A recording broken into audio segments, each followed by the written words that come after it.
Hi all. നടന്ന സംഭവം directed by Vishnu Narayanan, Biju Menon, Suraj Venjaramoodu എന്നിവരാണ് ഇതിലെ കേന്ദ്ര കഥാപാത്രങ്ങളായിട്ട് വരുന്നത്. കൂടാതെ ശ്രുതി Ramachandran, Lijo Mol, Sudheesh Koppa, Lalu Alex, Johnny Antony എന്നിവരുമുണ്ട്. ഒരു റെസിഡൻസ് അസോസിയേഷൻ, അതിലെ രണ്ട് ഫാമിലി, അവർക്കിടയിലുള്ള ഒരു മിസ്അണ്ടർസ്റ്റാൻഡിങ്ങും അതിനെ ചൊല്ലിയുള്ള ഒരു വഴക്കുമൊക്കെയാണ് ഈ സിനിമയുടെ ഒരു പ്ലോട്ട് എന്ന് പറയുന്നത്. ഈ സിനിമ തുടങ്ങി സുരാജിന്റെ ഒരു ക്യാരക്ടറൊക്കെ കാണിക്കുമ്പോൾ നമുക്കൊരു മിസ്റ്റീരിയസ് ആയിട്ട് അനുഭവപ്പെടും. അപ്പോൾ മൊത്തത്തിൽ സിനിമ ഒരു ത്രില്ലർ ഒരു ഫീലൊക്കെ തോന്നുന്നുണ്ട്. പക്ഷെ പിന്നീട് അങ്ങോട്ട് സിനിമ മുന്നോട്ട് പോകുമ്പോൾ നമുക്ക് പ്രത്യേകിച്ച് യാതൊന്നും തോന്നുന്നില്ല.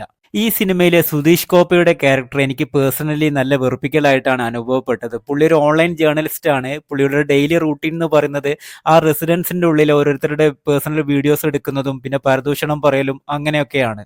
പിന്നെ ബിജു മേനോന്റെ ക്യാരക്ടറും അങ്ങനെ പറയത്തക്ക രീതിയിലൊന്നും തോന്നിയിട്ടില്ല. പുള്ളി ആസ് യൂഷ്വൽ ചെയ്യുന്ന ഒരു റോള് പോലെ തന്നെയാണ് എനിക്ക് തോന്നിയത്. പിന്നെ ഈ സിനിമയുടെ പല സീനുകളും കാണുമ്പോൾ മോഹൻലാലിന്റെ മുന്തിരിവള്ളികൾ തളിർക്കുമ്പോൾ എന്ന് പറഞ്ഞൊരു സിനിമയുണ്ടായിരുന്നു. ആ സിനിമയുമായിട്ട് ഒരുപാട് സാമ്യങ്ങളൊക്കെ തോന്നി. മൊത്തത്തിലൊരു പ്രഡിക്റ്റബിൾ ആയ സ്റ്റോറിയും എന്നാൽ പ്രേക്ഷകരെ പിടിച്ചിരുത്താൻ സാധിക്കാത്ത ഒരു തിരക്കഥയും ഉള്ള ഒരു ചിത്രമായിട്ടാണ് എനിക്കിത് അനുഭവപ്പെട്ടത്.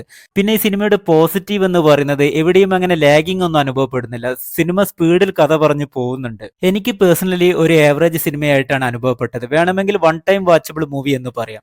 അപ്പോൾ ഓക്കെ, പുതിയൊരു സിനിമയുടെ വിശേഷമായിട്ട് വീണ്ടും കാണാം. Take care, bye bye.